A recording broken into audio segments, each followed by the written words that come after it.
Então, com mais detalhes com a Maria Maciel. Maria, a gente estava acompanhando essa polêmica já há um bom tempo, né? Tinha aquela regulamentação, os planos se limitavam a oferecer os serviços que estavam nesse rol. Aí, a partir de agora, eles são obrigados a oferecer qualquer tipo de serviço, independente se está ou não está mais nesse rol. É isso?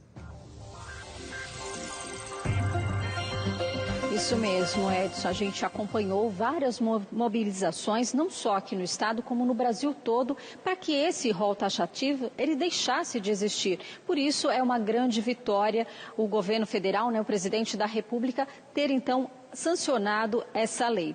Eu vou conversar com o José Tenório Gameleira, que é presidente da Comissão de Direito à Saúde da OAB, para falar um pouquinho para a gente, para quem está em casa, entender como que era antes com a existência desse rol e como é que fica a partir de agora. Boa tarde. Muito boa tarde, é com muita satisfação que a nossa comissão vem prestar esses esclarecimentos.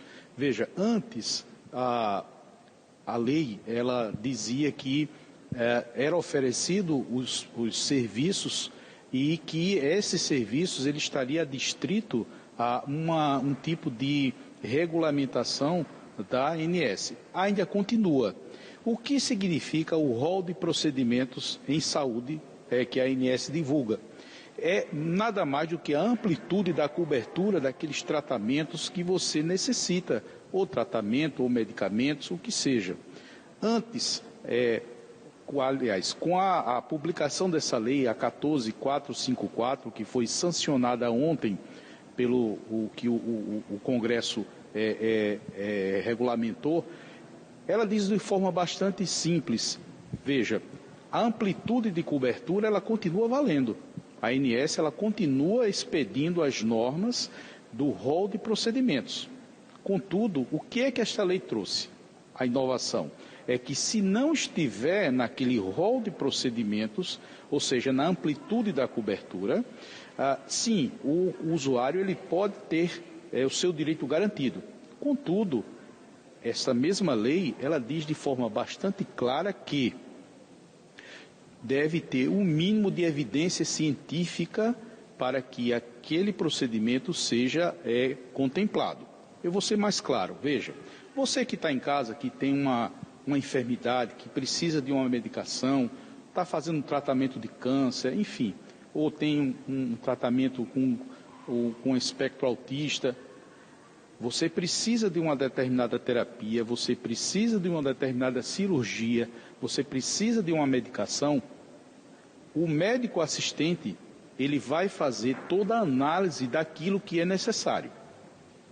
Antes, o médico, a interpretação, até que o Poder Judiciário já vinha adotando, o rol ser meramente exemplificativo, o médico, ele bastava fazer a prescrição sem maiores preocupações. Hoje, se aquele procedimento, se aquela medicação não tiver na amplitude de cobertura, o médico ele vai ter que, além de fazer toda a anamnese, todo o estudo do paciente, ele vai ter que justificar e mais, não somente justificar, vai ter que colocar as evidências científicas que aquele tratamento possui. Nada melhor do que o médico assistente que está fazendo todo o tratamento do paciente, ele que faça o seu estudo, justifique, demonstre que tem um mínimo de evidência científica ou que aquele tratamento está aprovado pela CONITEC, que é uma comissão técnica de incorporação de procedimentos do Sistema Único de Saúde. Agora, só interrompendo, na prática, né, o que a gente via antes é que esses exames, procedimentos que não constavam nessa lista, a pessoa só conseguia se judicializasse, né? Isso vai evitar também essas judicializações? Certamente, veja, se você tem uma lei que garante aquele procedimento, até de forma administrativa, o plano não vai mais ter como fazer aquela negativa. Porém, deixa uma ressalva importante. O médico ele vai ter que, quando ele fizer todo o estudo do paciente, toda a anamnese do paciente, relatórios médicos, ele tem que fazer uma juntada de estudos que tem um mínimo de evidência científica. E eu vou além. O sancionamento desta lei que foi proposta ele traz também uma segurança para a operadora de plano de saúde, e eu vou lhe dizer por quê. Evita aventuras. Por exemplo, um paciente que faz um pedido de tratamento experimental, ou não tem a menor evidência científica. Esses são mais casos isolados, né? No que a gente vê na maioria dos casos é que existia essa recusa por parte dos planos de saúde, justamente por conta disso, que está ali na lista, no rol, então não vou cobrir, você que entre na justiça. E o que isso causava na prática? A descontinuidade do tratamento. Muitas pessoas não tinham a continuidade, muitas pessoas acabaram morrendo por causa disso. Você tem toda a razão. A operadora, ela se baseava naquilo que a própria ANS, naquela amplitude de cobertura, dizia: olha, isso aqui não está contemplado. E aí ele se sentia bastante à vontade em fazer aquela negativa.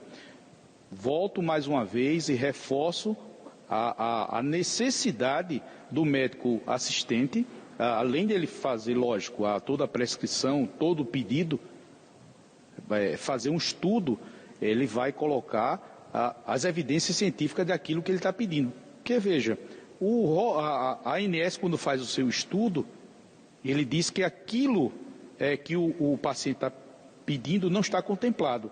Então, tem que ter uma evidência científica para que aquilo seja realmente um direito. Com certeza, vai ter todo esse processo, mas não deixa de ser um grande avanço, né, para todos esses usuários de plano de saúde, porque o que a gente via na prática, né, Edson, era uma queda de braço, né? Quem tinha condições de pagar um advogado, judicializar, ainda conseguia sair na frente. Agora, muitas pessoas, a população mesmo necessitada, tinha que ir para a Defensoria Pública, passava meses solicitando e muitas vezes tinham muitas negativas e era um longo processo. Pelo menos agora vai existir sim essas regras, critérios, e eles têm que existir, mas agora pelo menos o caminho vai ser um pouco mais fácil aí para os usuários. É com você, Edson. Exatamente, Maria, que a gente possa ter menos empecilhos, né? Menos obstáculos para as pessoas que precisam do tratamento, que pagam, inclusive, um plano caro, né? Vários planos de saúde são muito caros para todo mundo, né? Quem pode ter, paga caro. Então, se você paga e você, na hora que você precisa, não pode do plano, porque está limitado ali, tem desculpa para não liberar o procedimento e tal, não dá, não é? Temos que ir atrás da justiça também. Obrigado, viu, Maria? Obrigado, agradeço ao doutor pela participação ao vivo também aqui no nosso Fique Alerta. Tá? Então não tem mais o rol obrigatório lá. Então, se o seu plano de saúde recusar, você tem mais facilidade até mesmo de conseguir ter o procedimento, né? Você está pagando o plano, né?